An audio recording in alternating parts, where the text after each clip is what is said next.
Bonjour, bonjour, bonjour. Je m'appelle Nicky Doll en fait parce que j'avais besoin de pouvoir changer d'esthétique facilement, donc Doll.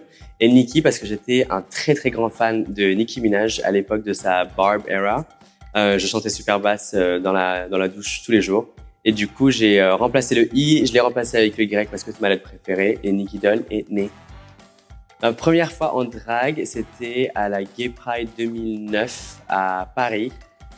Et j'avais vraiment besoin en fait de parcourir ma féminité et me réapproprier toutes les insultes et les noms d'oiseaux qu'on m'a nommés dans mon enfance. Et la signature Nicky Doll, c'est toujours référencé, que ce soit la mode des années 90, mais aussi les jeux vidéo qui ont bercé mon enfance. Et pouvoir aussi montrer que sur scène, on peut très bien être une Pussycat Doll et être une supermodèle à un défilé ou sur une photo.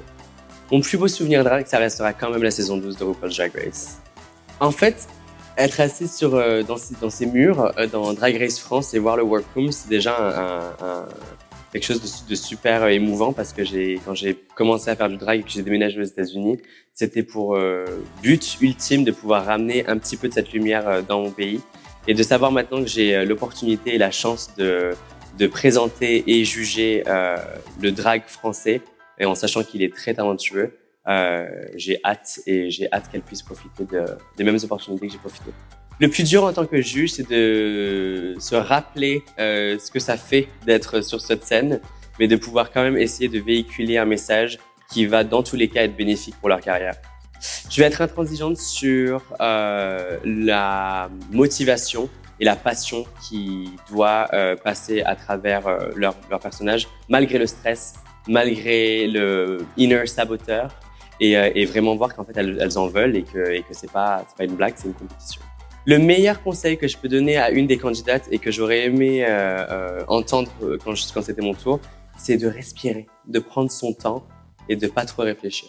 Ce qu'il faut faire quand on est stressé, c'est d'accepter l'onde négative, la mettre de côté et de continuer à s'amuser. S'il y a une stratégie à suivre une fois qu'on arrive dans la workroom, c'est de pas attendre son tour. Donc vraiment prendre son temps et put yourself out there. Regarder Drag Race, c'est pas juste une compétition de drag queen, mais c'est aussi un partage d'histoires de personnes queer, de personnes LGBT, de personnes artistiques qui ont vécu énormément de choses pas forcément simples dans leur enfance, mais qui ont réussi à prendre des choses qui ont été traumatisantes et les transformer en art. Et ça permet de non seulement faire évoluer les mœurs, mais aussi d'avoir une tolérance qui est beaucoup plus vaste et se rendre compte que la différence n'est pas forcément l'ennemi. Futur du drag, c'est tout simplement le drag français.